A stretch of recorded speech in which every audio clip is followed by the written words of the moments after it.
children's books read aloud. Please subscribe and like and share our videos.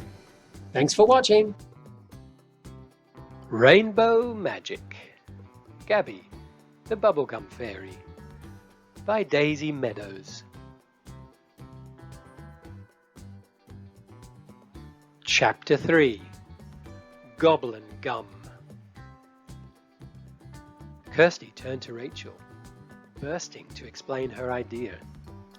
Do you remember Olivia talking about the boys by the fence on the far side of the park? She asked Rachel. She said that they were blowing big bubbles with green bubblegum. But we couldn't even chew our gum. So why is their gum making such perfect bubbles? What if they are somehow using Gabby's magic? I think they might be goblins. Oh my goodness, said Gabby, her eyes wide. Do you really think that my magical bubblegum could be right here? Let's find out, said Rachel. She came out from under the slide and peered across the park towards the fence. Kirsty came to stand beside her. It's hard to tell, said Kirsty. They are all wearing caps, so we can't see if they have green heads. Look at their feet, said Rachel. Goblins have enormous feet, and that's one thing they can't disguise. The three boys were wearing lime green, high-top trainers, and Rachel and Kirsty exchanged a knowing look. The trainers were enormous. They must be goblins, said Gabby, settling down on Rachel's shoulder. But how can we get closer? They'll run off as soon as they see us. I've got an idea, said Rachel. Gabby, can you disguise us as goblins? They won't run away if they think we're just like them. When we're close enough, we can put the plan into action. Goblins always like a competition, and we're going to give them one. Gabby nodded, and the girls ducked back under the slide. She waved her wand, and a tickly feeling started in the girls' hands and spread all over their bodies. They watched each other, giggling as their skin turned green. Rachel saw Kirsty's nose bubble with warts and her ears grow larger. Kirsty giggled as Rachel's feet grew twice as large and her knees became knobbly. There was a final bright flash of light, and then Rachel and Kirsty were no longer girls. They were dressed in skinny jeans, t-shirts, and lime green high-top trainers.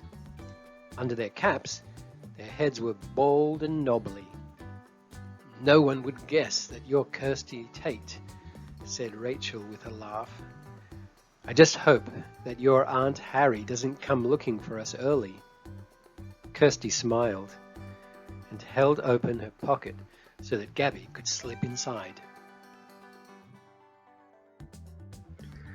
Let's go, she said. They headed across the park towards the fence. On the way they passed Olivia, who was still playing with the little girl they had seen earlier. Hi, Olivia, called Kirsty, forgetting for a moment that she didn't look like herself anymore. Olivia looked a bit confused, but waved to her. Whoops, said Kirsty, putting her hand over her mouth. I must remember that I'm in disguise. The girl strolled over to the goblins, trying not to look too interested. The goblins were still blowing bubbles. Rachel waited until the bubble that the tallest goblin was blowing went pop, and then laughed. I can blow a bigger bubble than that, she said in a boastful voice. I can blow a bigger bubble than anyone else here. Oh no, you can't, said the tallest goblin. He He started to blow another bubble, and so did all the other goblins. Rachel and Kirsty watched as bubbles popped and splattered all over the goblins' faces. "Kirsty, look," whispered Rachel. She nodded her head in the direction of the bench.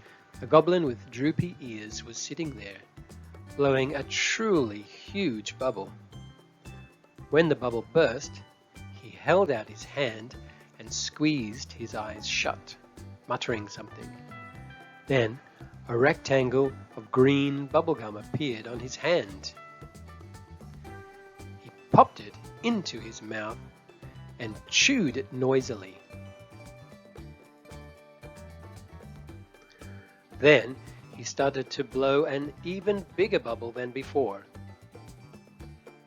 "Goblins can't do their own magic," Kirsty whispered in Rachel's large green ear. "He must have Gabby's magical bubblegum."